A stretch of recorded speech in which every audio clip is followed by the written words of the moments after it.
Wir sind wieder zurück in der Erfolgsspur. Never change a winning system. Wir starten rein ins Achtelfinale heute gegen die Bayern.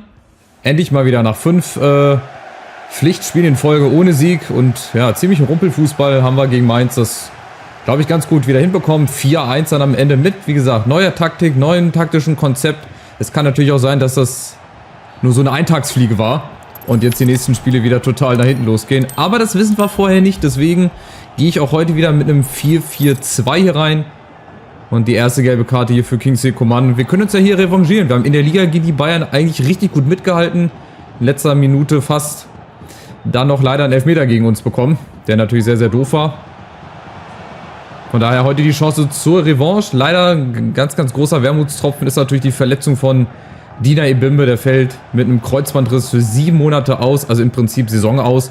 Frage ist, ob wir uns im Winter dann da nochmal verstärken wollen oder ob wir mit der Mannschaft hier durch die Saison gehen.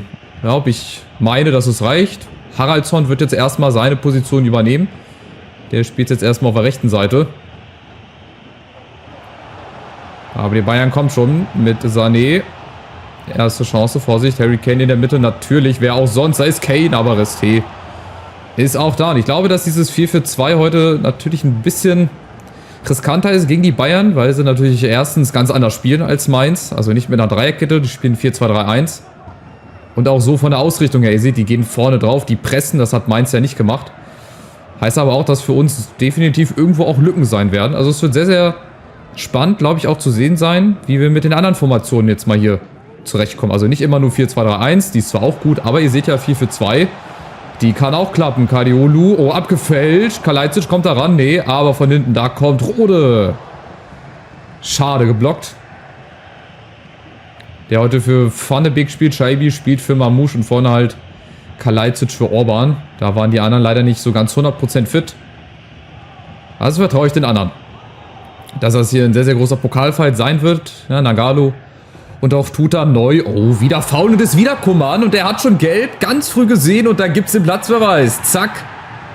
Was ist das denn hier für ein Spiel? 17 Minuten rum. Ah, total unverständlich. Hier gucke ich das mal an. Der kommt da angesprintet, als hätte er Hummeln im Hintern. Ja, krass. Also, wir sind jetzt fast 75 Minuten in Überzahl. Wenn nicht sogar ein bisschen mehr. Das wirft natürlich alles über den Haufen, ne? Also, die Bayern jetzt ohne Coman. Gewechselt haben, nee, also haben sie nicht, also sie haben nicht gewechselt. Heißt also, irgendwo wird ja eine Lücke sein. Ne? Und wahrscheinlich auf der rechten Seite, also auf unserer, also auf deren linker Seite, ja hier unten, da ist auf jeden Fall sehr, sehr viel Platz. Also wir haben jetzt großen Vorteil den Bayern gegenüber, wir sind ein Mann mehr. Ob sich das im Ergebnis dann widerspiegelt, weiß ich nicht, weil die Bayern können auch zu 10 den Gegnern ganz schön auf den Sack gehen. Aber natürlich ist das ein Vorteil für uns. Und wie gesagt, total unverständlich. Da hätte Coman nicht hingehen müssen. Aber gut für uns, dass er es gemacht hat. So, jetzt aber. Das muss noch Auftrieb geben. In jeglicher Hinsicht. Aber Achtung, Musiala ist da.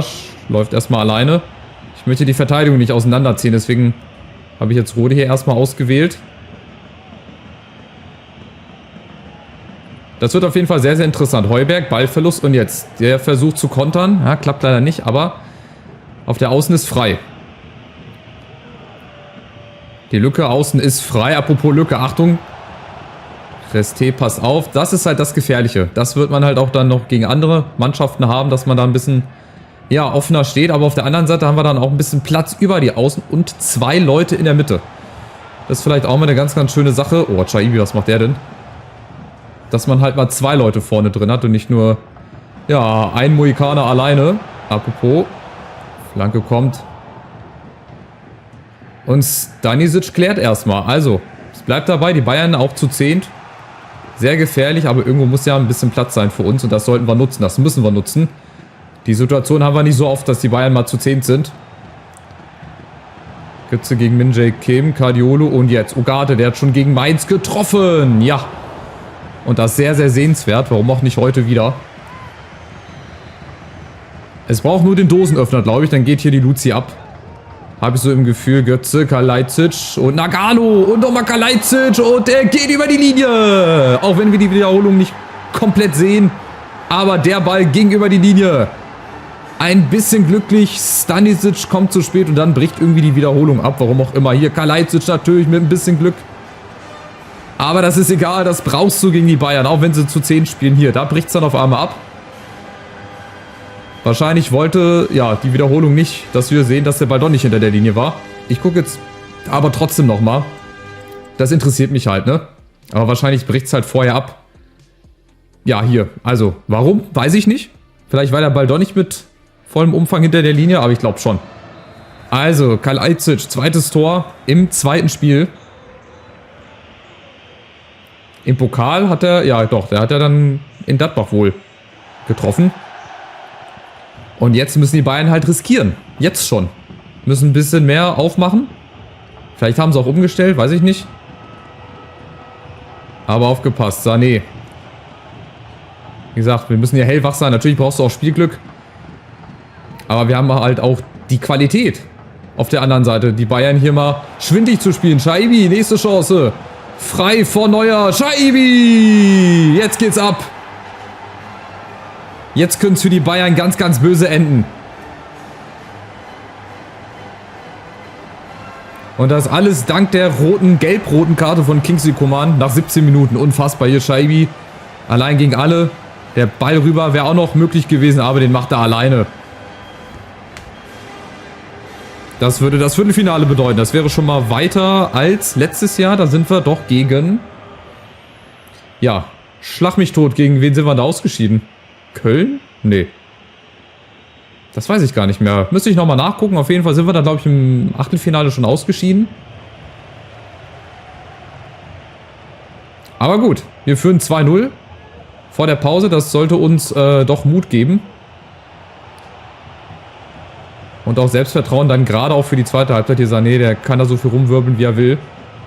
An Meier kommt heute nicht vorbei. Ja, da muss er halt auch mal ein Foul ziehen. Ist egal. Die Bayern aber musste ein bisschen aus dem Spiel bringen. Aus dem Rhythmus. Bin sehr, sehr gespannt, wie sie die zweite Halbzeit dann angehen. Vorsicht, Ball ist aber noch heiß. Oh, Restier, was macht der denn? Und Kane doch noch mit dem Anschluss. Ich sage ja, die Bayern, die darfst du niemals abschreiben. Auch zu 10. Aber die Bewegung von Restier hat mich so ein bisschen irritiert. Hat er den Ball schon weggesehen? Guck mal da, zack, die Parade. Weil er wahrscheinlich gedacht hat, der geht rüber oder was? Und dann ist Harry Kane da. Also ganz, ganz kurios. Den mache ich dann auch noch.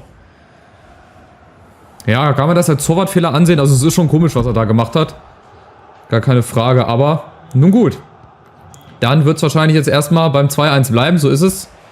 Knappes Ding, wildes Spiel. 3 Tore, 1 Platzverweis. Ich weiß nicht. Ich glaube, Coman war ein bisschen übermotiviert. 5:1 Schüsse. Ich guck mal gerade, ob die Bayern da irgendwas gemacht haben. 4-2-3-1. Wo fehlt denn jetzt Coman? Ah, den haben sie links hingepackt, damit sie vorne immer noch 4 Leute sind. Also hinten links. Die Bayern spielen also quasi mit einem 3-2-3-1. Also Linksverteidiger fehlt. Müsste ich ja eigentlich den Verteidiger mit nach vorne ziehen beim Angriff. Also Kadiolu, dass wir da ein bisschen Überzahl haben. Aber ich will auch nicht riskieren. Es sind immer noch die Bayern. Die können haben immer noch in die Suppe spucken. Apropos Suppe spucken, Kadiolu. Schade.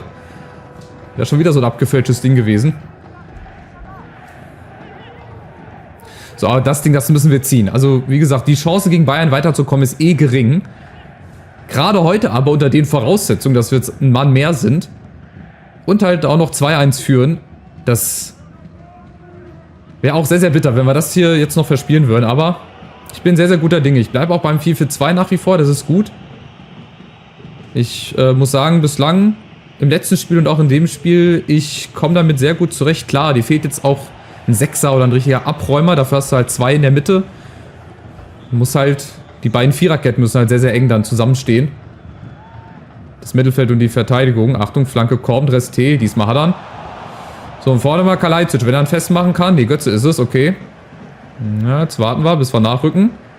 Ja, Götze allein gegen alle, warum nicht? Sehr, sehr schön. Komm, Haraldsson ist frei. Und Kalajdzic hinten, der winkt schon. Oder Schaibi, der winkt auch. Der möchte ihn gern haben. Schaibi, um Gottes Willen. Das fehlt auch noch. Ein Scorpion-Kick. Ja, gegen Bayern und Traumtore, das passt irgendwie. Jetzt kommt Luke Shaw rein, wahrscheinlich für links hin. Jetzt stellen sie wahrscheinlich doch um. Aber holla die Waldfee. Wenn Traumtore, dann noch nur gegen Bayern irgendwie. Götze mit der Ecke, Tuta, ja, Brasilianer. Und Ugarte mal mit rechts. Ja, Neuer ist da. Aber gut so. Serge Gnabry ist jetzt auch drinne. Weiter Druck machen. Auch mal ein Legen. Aber Kalioulu, der macht das. Ja, schnell. Zweikampfstark. Sehr, sehr gut. Sehr, sehr konzentrierte Leistung. Und bislang... Oh, Meier. Bisschen riskant. Bislang, wie gesagt, sieht das sehr, sehr gut aus. Vorne noch ein drittes Ding. Das müssen wir machen, auf jeden Fall. Das werden wir hier nicht mit 2-1... Oh, nee. Über die Zeit kriegen. Kane, Achtung, tut da. Wichtig. Der kommt da irgendwie immer durch, ne? Der mogelt sich da einen zurecht. Das ist der helle Wahnsinn.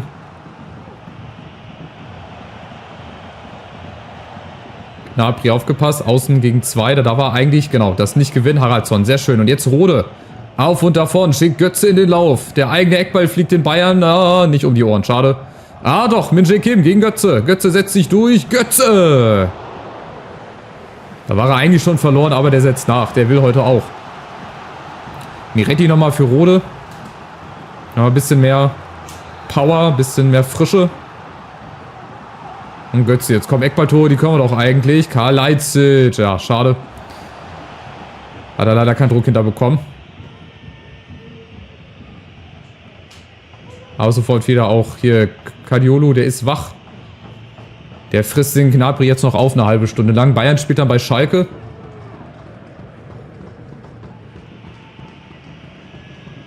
Und wir bekommen es dann, glaube ich, mit Leverkusen zu tun. Danach geht es in der Champions League weiter. Dann kommen Augsburg und Freiburg irgendwann. Achtung, Nagalo ist da. Harry Kane. Oh, aufgepasst. Oh, schön oben bleiben. Ja, tut er. Diesmal kein Elfmeter. Das hat er in der Liga schon gemacht. Verwirrung. Bisschen Ping-Pong. Bisschen Billard. Aber Durchblick bewahren. Sehr, sehr wichtig. Gerade in so einem hitzigen Spiel. Oh, und die Bayern, die werden jetzt nochmal ein bisschen stärker. Harry Kane. Achtung, Müller ist da. Und Resté aber auch. Ich stelle mal aufs 4-2-3-1 zurück. Bisschen mehr Kompaktheit in der Mitte. Back to the roots. Wie gesagt, die Formation ist ja jetzt nicht raus. Komplett, aber das 4-4-2 funktioniert halt gut so als Alternative. Und das 4-2-3-1 halt. Das 4-2-3-1, mein Gott. Das kannst du immer mal reinschmeißen. Wie zum Beispiel jetzt in den Situationen, wenn du vorne auch mal einen Ball halten musst. Karl Leitzig macht das super. Klasse, überragend. Shaibi, nee, das war nicht überragend. Aber mir geht es jetzt um die Mitte, dass die zubleibt. Und dann vorne, wie gesagt, nochmal vielleicht einen Konter fahren. Es sind noch 12 Minuten. Bis ins Viertelfinale. Ist nicht mehr lang. Für uns und für die Bayern. Achtung, Tuta. Oh, warum ist der jetzt hinten raus? Der fehlt jetzt hinten. Meier gegen Müller.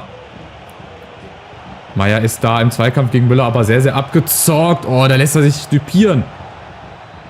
Müller, Achtung, Tuta ist da. Wichtig. Ganz, ganz wichtiger Zweikampf. Und jetzt? Der Konter.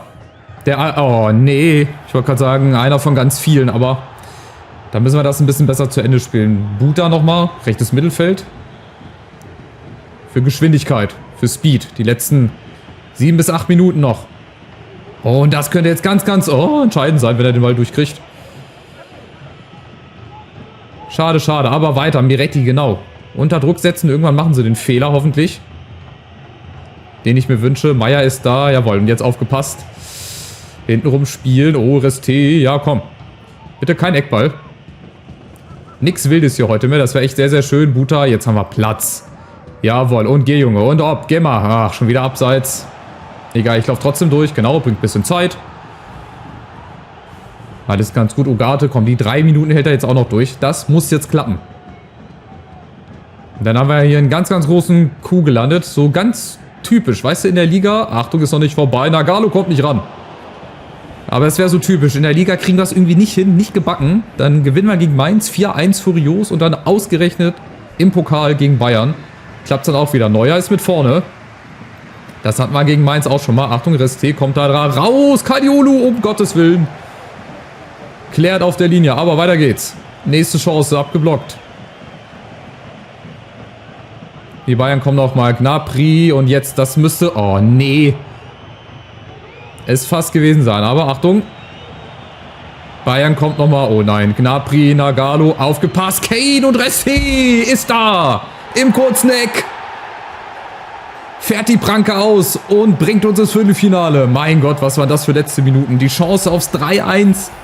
Neuer mit vorne. Dann kriegen wir den Ball hinten nicht geklärt. Und dann ist Harry Kane nochmal da. Oh, oh, oh. Wahnsinn. Aber wir haben es gepackt. Ein ganz, ganz großer Kraftakt. Gratulation, gute Leistung. Und weiter geht's. Wahnsinn. Sehr, sehr ausgeglichenes Spiel. Leverkusen kommt sehr souverän in Bielefeld weiter. Wolfsburg gegen Nürnberg. Gewinnt Wolfsburg nach Elfmeterschießen. Hoffenheim gewinnt 3-1 gegen Hamburg. Die anderen Ergebnisse hatten wir ja schon im letzten Part nochmal kurz angeschnitten. Schalke gewinnt das Revierderby. Augsburg gewinnt. Mainz gewinnt in Halle. Und Ingolstadt gegen Freiburg. Also ist der einzige Zweitligist. Ja, okay, nicht. Zweitligist nicht. Obwohl doch, die Schalker sind ja aufgestiegen hier in-game. Also Ingolstadt, entweder Zweit- oder Drittligist. Ja, sieht so aus. Also ich bin gespannt, wer uns in der nächsten Runde erwartet. Gibt wieder ein bisschen mehr Geld. Ja, gerade auch auf den Winter so ein bisschen geschaut. Da haben wir 14 Millionen für die rechte Seite. Vielleicht kann ich ja einer von meinen afrikanischen Talenten holen, die ich mal von der Zeit vorgestellt habe. 548.000. Ugarte hat offenbar zu wenig. Was hat er denn? Zu wenig? Power? Ja, das wird. Wie gesagt, das ist immer so ein bisschen verfälscht nach dem Spiel. Ja, also jetzt gegen Leverkusen, gegen City. Also die Aufgaben werden nicht leichter, aber mit so einem Sieg im Rücken ist vielleicht das Selbstverständnis so ein bisschen zurück. Ne, wir haben jetzt die Chance, wenn wir gewinnen, dass wir bis auf 3 Punkte oben rankommen. Aber wird natürlich schwer. Also ein Punkt in Leverkusen bei den letzten Wochen, bei den letzten Spielen, die wir hier geleistet haben, wäre schon grandios. Aber ich lasse mich immer überraschen. Ich habe keine Ahnung. Vielleicht liefern wir jetzt auch das Spiel der Hinrunde ab und wir gewinnen hier 3-4-0 in Leverkusen. Was ich jetzt auch nicht glaube, aber was wollte ich jetzt machen? Genau, Pokal nochmal gucken, wie es denn da aussieht. Da ist Leverkusen, na, herzlichen Glückwunsch. Ach genau, wir sind in Leverkusen, jetzt wo ich sehe. Wir sind letztes Jahr in Leverkusen ausgeschieden. 1-0 und ich glaube ebenfalls Viertelfinale oder Achtelfinale. Gut, Ingolstadt gegen Wolfsburg, Augsburg, Schalke, Mainz gegen Hoffenheim. Ich sag mal so, es gibt spektakulärere Viertelfinal-Saisons wahrscheinlich, aber gut, ist halt so wie es ist. Also es wird spannend. Wir können uns auch da revanchieren, also fürs letztjährige Pokal aus. Und dann ist es nicht mehr weit bis Berlin. Also leichter an Titel kann man auch nicht rankommen. So, jetzt bin ich gespannt gegen Leverkusen. Ich hoffe, euch hat das Spiel hier gefallen. Wenn ihr gerne mehr sehen wollt, schaut mal bei den Videos in der Endcard vorbei. Lasst ein Like da, ein kostenloses Abo auch gerne auf die Glocke drücken, dass ihr keine Benachrichtigung mehr verpasst. Macht's gut und ciao.